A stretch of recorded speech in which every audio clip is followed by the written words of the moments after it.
Bienvenidos, puntuales a la cita como todos los días. En este que ya es el capítulo 44 de la serie sobre la vida del general Emiliano Zapata Salazar. Era el mes de enero de 1917. En la ciudad de Querétaro estaban teniendo lugar los grandes debates para crear una nueva constitución para los mexicanos. Venustiano Carranza, a todas luces, era un conservador. No simpatizaba con los postulados extremistas de sus correligionarios. No tenía fe ni confianza en el agrarismo de aquel hombre que odiaba tanto, Emiliano Zapata. No quería que las frases y los postulados del Plan de Ayala se reflejaran en aquella constitución que él consideraba su constitución. Pero no pudo hacer nada. La constitución se le fue de las manos. Los grupos más antagonistas a Carranza estaban liderados por Álvaro Obregón. Entre Obregón y Carranza, aquello tuvo un costo decisivo y terrible. Habían llegado hasta aquella fecha como amigos, y a partir de ese momento serían francamente enemigos. Los días de Álvaro Obregón en el Ministerio de la Guerra o en la Secretaría de Guerra y Marina estaban contados. Álvaro Obregón antagonizaba ahora abiertamente contra su jefe, el presidente a punto de serlo, porque lo que quería Carranza con aquella constitución era legalizar su estadía en el poder. Álvaro Obregón se daba cuenta de que la constitución era un proyecto del primer jefe, pero que además de cumplir con anhelos populares, estaba satisfaciendo su propia vanidad. Aquella constitución de 1917 era como un traje a la medida para Carranza. Y Álvaro Obregón no estaba dispuesto a permitírselo. Todo mundo sabía que en cuanto fuera proclamada la Constitución, Carranza lanzaría casi simultáneamente su candidatura a la presidencia de la República. Y dada su nueva popularidad y su poder, era obvio que sería muy fácil para Carranza convertirse en presidente legítimo de los mexicanos o en presidente constitucional.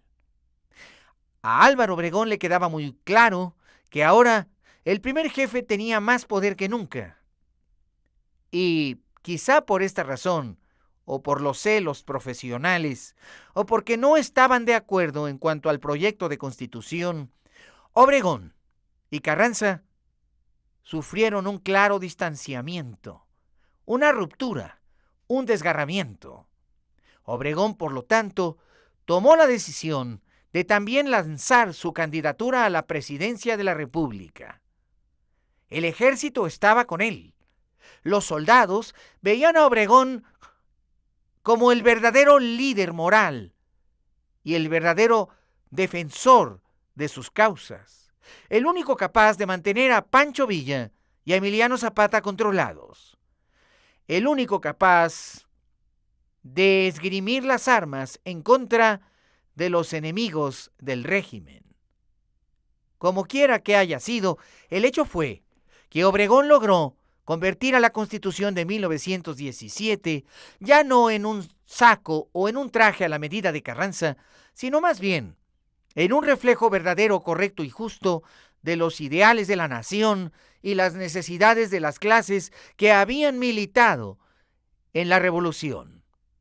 Por lo tanto, la Constitución de 1917, a despecho de Carranza y a pesar de su ira, reflejaba los ideales revolucionarios más avanzados en el mundo en ese momento. Los artículos, como el 27, reflejaban al Plan de Ayala, el derecho agrario, la necesidad de convertir al territorio nacional en un espacio sujeto al Estado mexicano. Y además, el artículo 123 reflejaba los anhelos de la clase obrera trabajadora. Después de Cananea y de Río Blanco, aquel artículo daba satisfacción a las relaciones obrero-patronales, a los despidos inmerecidos, al derecho de huelga, en general al derecho obrero, y a la compensación necesaria cuando el patrón decide correr a un trabajador de su empleo. La Constitución, por lo tanto, empezó en enero de 1917 a tomar un rumbo que enfureció a Carranza. Era claro que Obregón y no Carranza tenía el control del Congreso Constituyente y que los jacobinos, los revolucionarios, los más extremistas, tenían el control de la Constitución. Adolorido por esto, Carranza no tuvo más remedio que promulgar una Constitución que no quería y en la que no creía y que consideraba un peligro para México. Pero el primer jefe había sido acorralado por Obregón.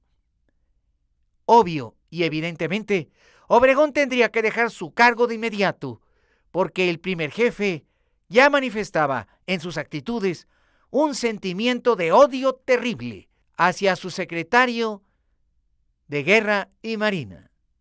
Obregón tendría que ir a un exilio forzado a Sonora, y ese sería el precio que tendría que pagar por haber desacatado las órdenes de Carranza.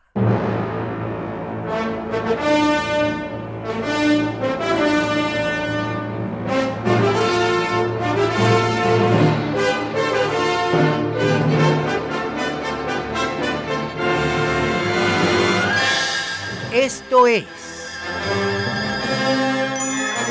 Encuentros con la Historia.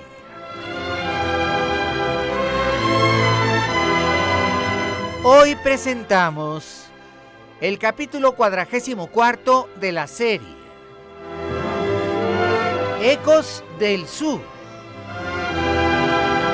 La vida del general Emiliano Zapata Salazar, al que la gente llamó el caudillo del pueblo.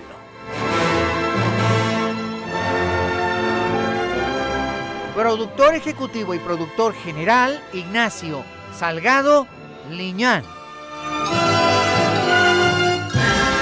Ambientación, efectos físicos, efectos especiales y operación técnica, Jorge Alonso.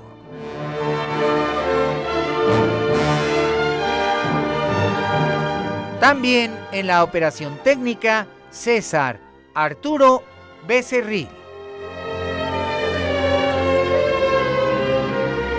Agradecemos el apoyo y colaboración de los historiadores que intervinieron para ayudar a la construcción de este argumento.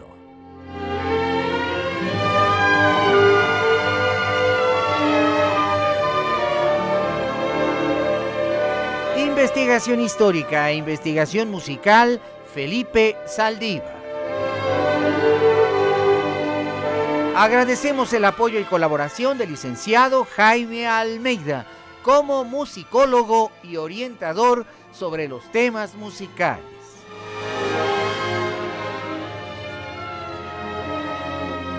Y todos bajo la dirección de tu amigo el Dr. Pepe Cruz, responsable de la creación y de la redacción del libro histórico.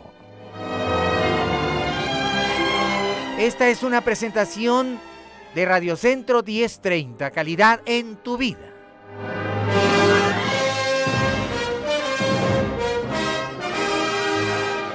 Y un proyecto especial de Grupo Radio Centro.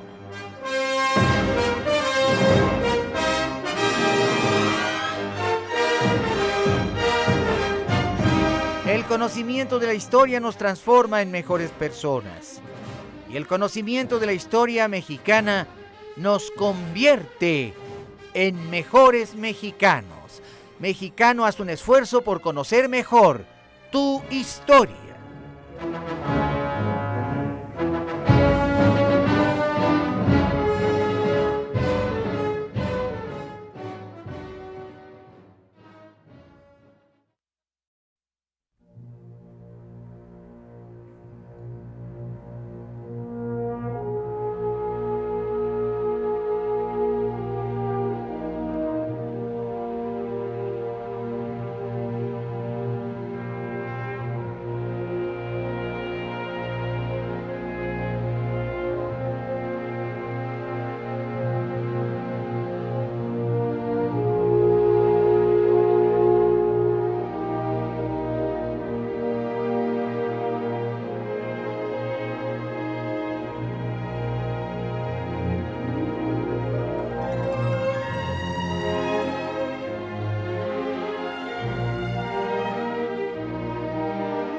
mes de enero de 1917, todo México estaba convulsionado. Noticias increíbles llegaban a la capital de la República y se publicaban en los principales diarios. El general Emiliano Zapata Salazar había derrotado al general Pablo González. Los zapatistas ahora tenían el control de Cuernavaca, el de Cuautla, el de Iguala en Guerrero, el de todo el estado de Morelos. Se decía que estaban a punto de entrar y tomar la Ciudad de México. La revolución continuaba en todos los frentes. El general Francisco Villa, el Centauro del Norte, había resurgido con un ejército de más de 10,000 hombres. Estaba derrotando a Murguía en los campos de Jiménez, en Chihuahua. El Congreso Constituyente reunido en Querétaro estaba por terminar, por redactar la nueva Constitución Política.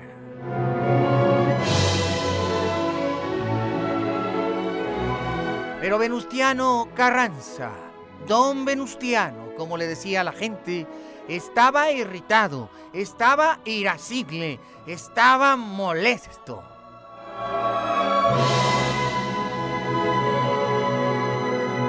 Un grupo de diputaduchos se le había salido por completo de control.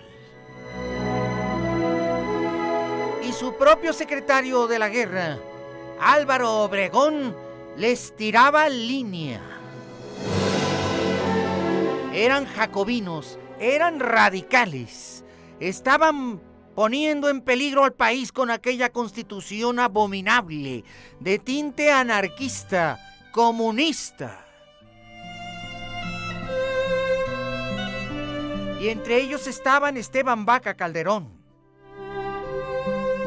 el ideólogo Francisco Mújica, el general Heriberto Jara, don Andrés Molina Enríquez, don Luis G. Monzón y el señor Pastor Riu. Y los debates en el Teatro del Congreso se prolongaban hasta avanzadas horas y en medio de terribles discusiones. Los diputados gritaban: tenemos que devolver a la nación control sobre tu patrimonio histórico, control sobre la tierra y sobre el subsuelo. El Estado mexicano tiene que tener el suficiente poder sobre los extranjeros y las empresas petroleras. El subsuelo de los mexicanos debe ser propiedad de la nación. Protejamos a los campesinos. El reparto agrario es necesario.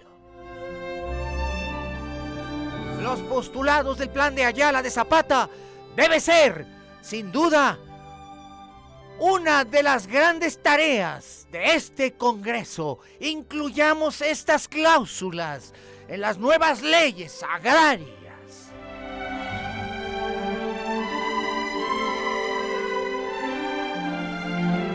La educación debe ser laica. El clero debe quedar fuera de la educación en México. La separación del Estado y la Iglesia es irreversible, tal como lo proclamó Benito Juárez.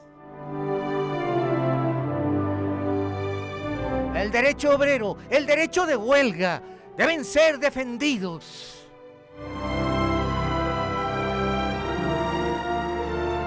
El derecho tiene que contemplar las necesidades humanas. Que quede prohibido el trabajo a menores de 18 años para evitar la explotación cruenta del hombre por el hombre. Que el descanso sea obligatorio y que la jornada laboral se limite a 8 horas. No más jornadas laborales de 7 días, ni de 16 y 18 horas. Si el patrón despide sin causa aparente a un obrero, este debe ser indemnizado por el patrón.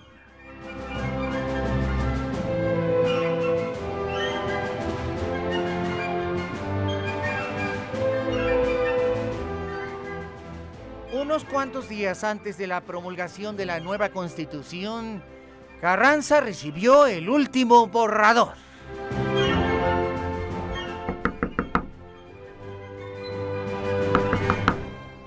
¡Adelante!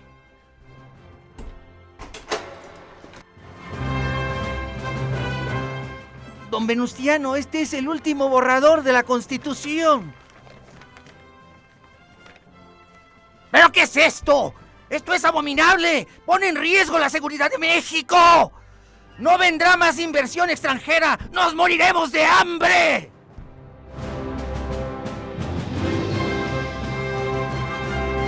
Pero era demasiado tarde. Carranza no podía ya detener a los diputados. Y estos aplaudían los artículos más radicales.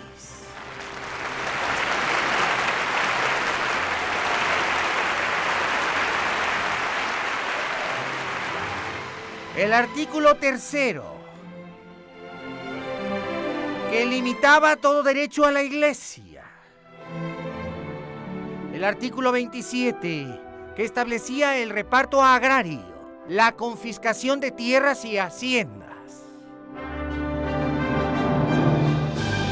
El artículo 123, que legislaba el derecho obrero.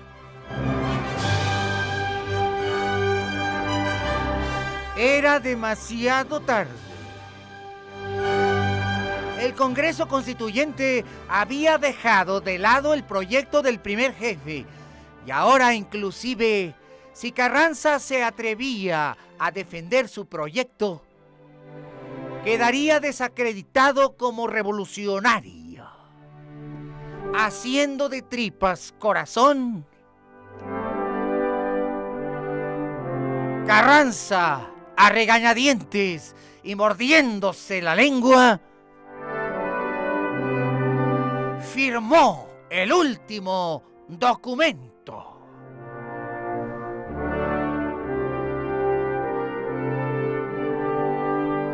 Así se escribió la historia de la Constitución de 1917.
Y en el estado de Morelos las cosas le estaban saliendo muy bien a Emiliano.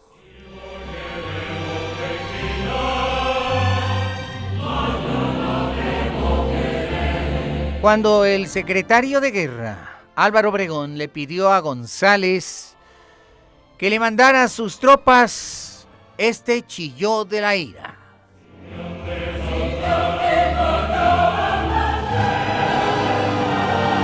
Tuvo que evacuar Cuernavaca y retirar su cuartel general a la Ciudad de México.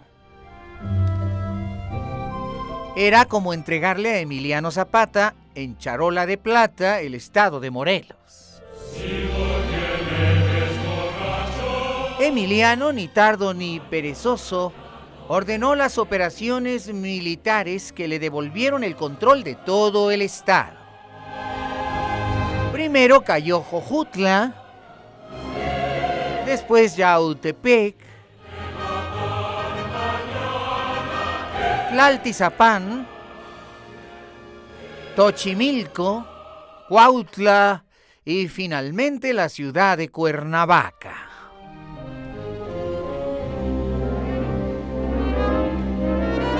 Aporreados y perseguidos, los hombres de Pablo González y todos los constitucionalistas salieron corriendo del estado de Morelos.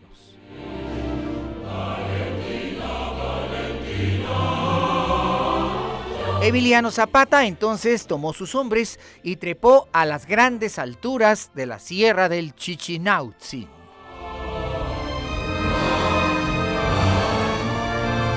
Y se estableció temporalmente en lo alto de la sierra, en el pueblo de Tres Marías, entre Cuernavaca y la Ciudad de México.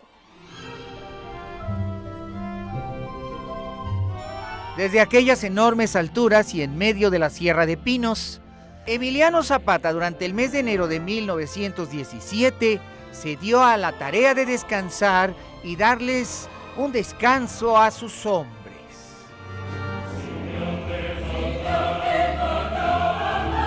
Inclusive invitó a sus hijos a que le acompañaran. Con su esposa y con sus hijos, Emiliano Zapata decidió acampar unos cuantos días de descanso en las lagunas de Zempoala. Ahí convivió con su familia. En la densidad de esa sierra tan espesa y llena de helechos y de pinos fragantes, Emiliano podía ver todas las mañanas la densa niebla que cubría la sierra del Chichinautzin, y desde las inmensas alturas podía contemplar toda la vastedad del valle de Cuernavaca.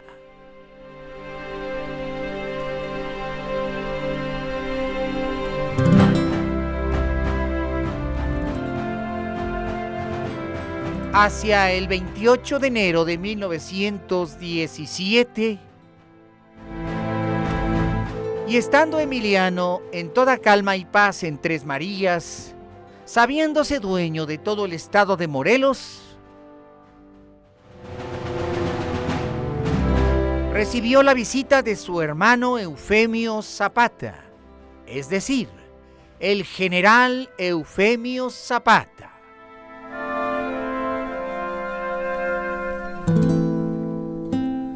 Le acompañaban los hombres más relevantes del zapatismo en esos momentos. Otilio Montaño, Gildardo Magaña, el profesor don Manuel Palafox,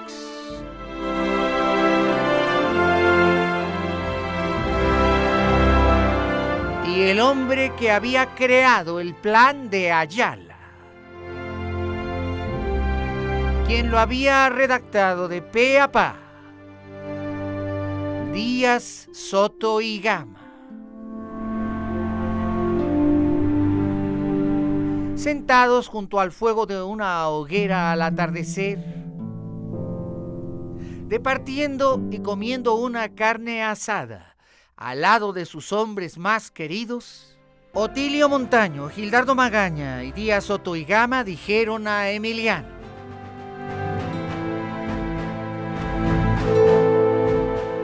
lo hemos conseguido, Emiliano. En la Constitución que Carranza acaba de firmar, están incluidos todos los pensamientos del plan de Ayala. Nuestros espías y enviados al Congreso de Querétaro nos acaban de confirmar que todos los postulados del plan de Ayala los incluye la Constitución de 1917.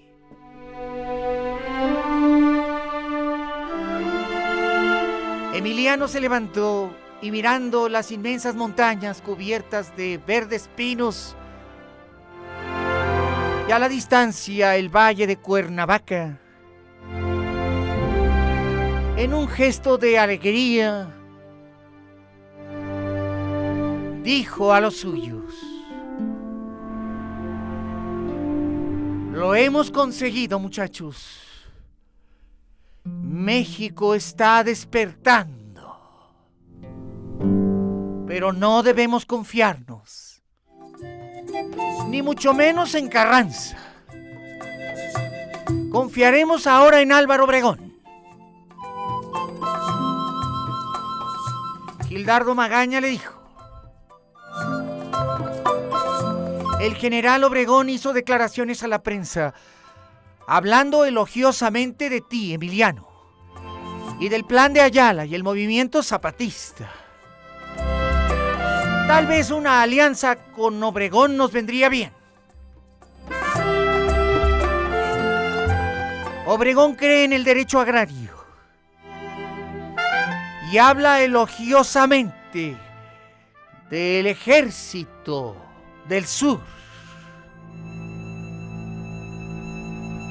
Entonces Emiliano, en un gesto de dolor y tristeza, exclamó: lástima que ya se hayan muerto tantos antes de ver consumada esta victoria. Lástima. Pero no nos confiemos todavía. Tenemos que crear un escudo para impedir que los carrancistas vuelvan a entrar a Morelos. No podemos bajar la guardia. Hay que concentrar por lo menos 4,000 hombres entre la Ciudad de México y Cuernavaca. No podemos confiarnos. La Constitución será solamente un pedazo de papel. Pero de ahí a que Carranza cumpla sus postulados, hay un mundo de distancia. Así que seguiremos en pie de lucha y empuñando las armas.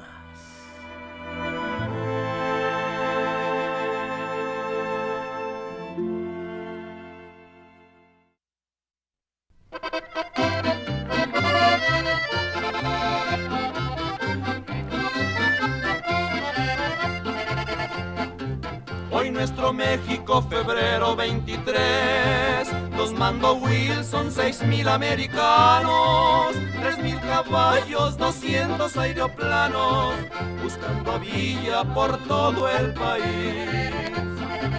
Y comenzaron a salir expediciones, los aeroplanos comenzaron a volar por distintas y varias direcciones, buscando a Villa, queriéndolo tronar. Francisco Y en el norte de México, la revuelta de Villa tenía avisos de ser enorme. diciendo aquí está ya. Tenía planes, después de atacar Torreón, para llegar a Tamaulipas y arrebatarle a Carranza la riqueza petrolera.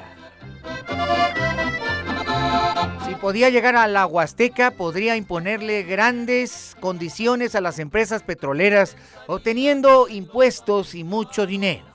Que nuestro suelo pretenden conquistar. Pero el secretario de la guerra, Álvaro Obregón, Muchísimos cañones, los mexicanos. que tenía cierta simpatía con Emiliano Zapata, ya que consideraba su movimiento campesino legítimo, Y los de en cambio sentía un odio enorme contra Francisco Villa.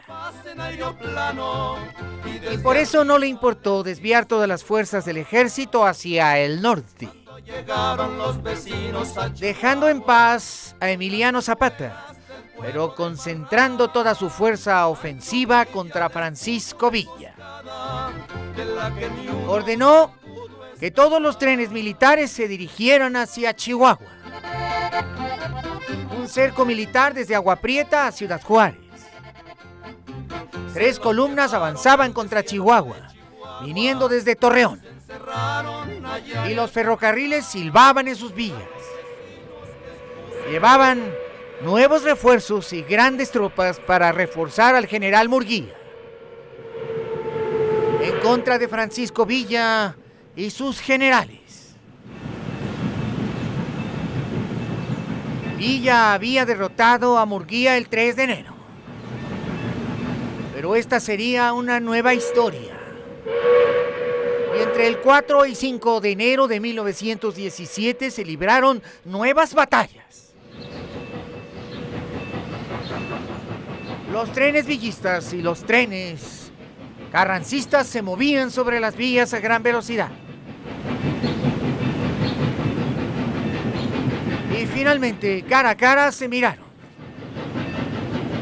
Villa ordenó que el gran botín que había decomisado en Torreón y que consistía en toda clase de avituallamientos fuera enviado hasta Parral para evitar que cayera en manos de los carrancistas en el caso de una derrota. 12 trenes militares llenos de víveres, harina, maíz,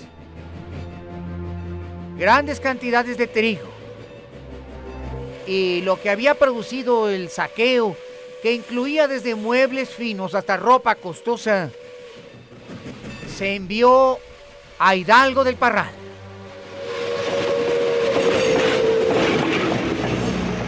Los trenes cargados con todo el inmenso botín llegaron a Parral, mientras que Villa con sus generales haría frente en Jiménez a los carrancistas.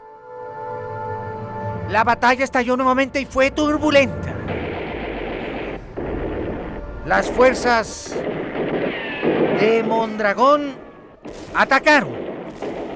Francisco Murguía presidía el ataque con 2.500 hombres de infantería y caballería y otros 8.000 a los flancos. Villa ya solo contaba con unos 5.000 hombres. Repelió el ataque hasta que pudo.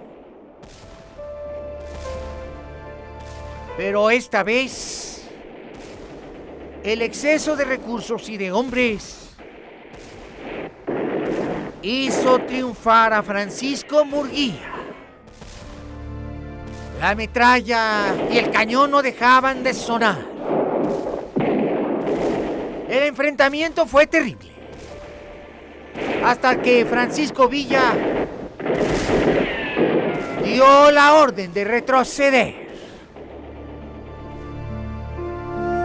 Dijo al general José Inés Salazar que lo acompañara a Parral, mientras que otros trenes militares se fueron al norte hacia Chihuahua. Era una derrota clara para el Centauro del Norte. Pero ¿a qué quería ir Villa a Parral si había mandado a su ejército hacia Chihuahua? Claro, Francisco Villa iba tras del inmenso botín. Había millones de pesos en ese inmenso botín. El saqueo de Torreón había sido completo. Había desde caballos finos hasta ropa cara, porcelanas y cristalería. Las tiendas de Torreón habían sido completamente saqueadas. Si decían que Pancho Villa era un bandolero, pues ahora él les daría motivos suficientes para que lo comprobaran. No le importaba que dijeran que era un bandido, si al fin y al cabo sí lo era. Villa ordenó que en la estación de trenes de Parral se convocara a todos los habitantes pobres de la ciudad. Miles de personas iban, ya que se decía que Pancho Villa, el bandido generoso, el hombre de las causas del pueblo, iba a repartir el botín entre todos los menesterosos. Había como 8,000 personas en la estación, famélicos y hambrientos, la gente más pobre de la ciudad. Y Villa se trepó sobre una locomotora que se hizo silbar. Y cuando el tren se detuvo por completo, dio la orden.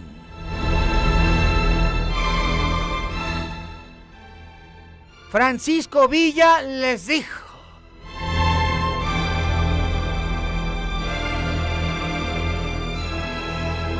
aquí hay comida para todos, ropa fina y cara, muebles bonitos, llévenlo todo a sus casas. Ustedes tienen derecho. Lo que los ricos les arrebataron, se los devuelve Pancho Villa. Llévense todo, porque todo es de ustedes.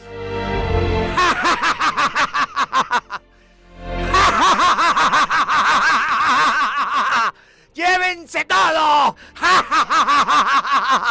porque ustedes que no tienen a nadie, me tienen a mí.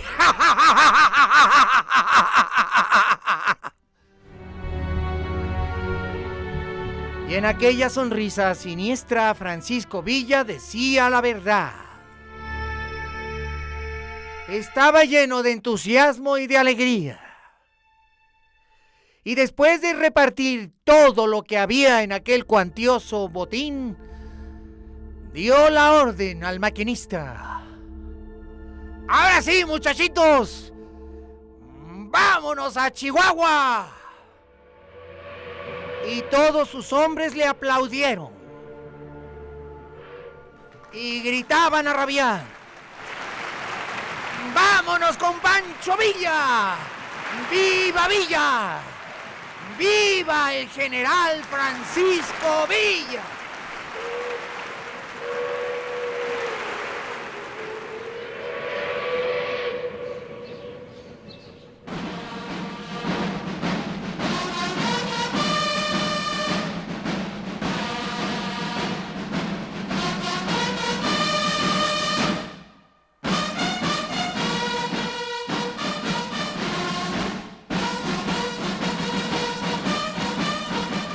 Y mientras don Venustiano Carranza, el 5 de febrero de 1917 en la ciudad de Querétaro,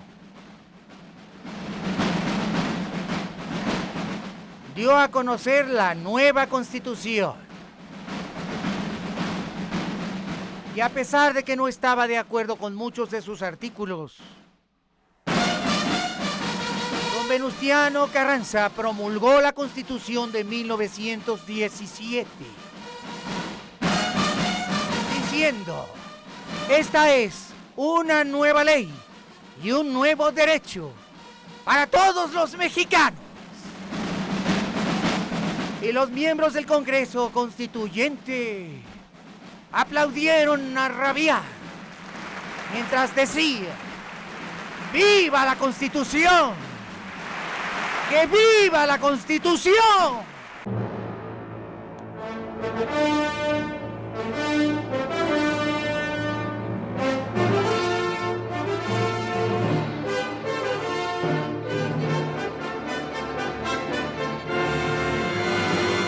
Gracias.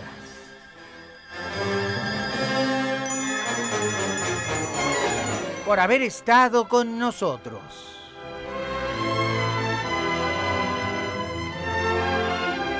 En el capítulo 44 de la serie Ecos del Sur, la vida del general Emiliano Zapata Salazar, al que la gente llamó el caudillo del pueblo.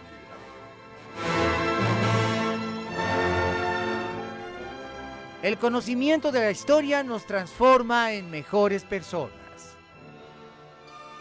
Y el conocimiento de la historia mexicana nos convierte en mejores mexicanos. Y a nombre de quienes trabajamos en este proyecto, gracias.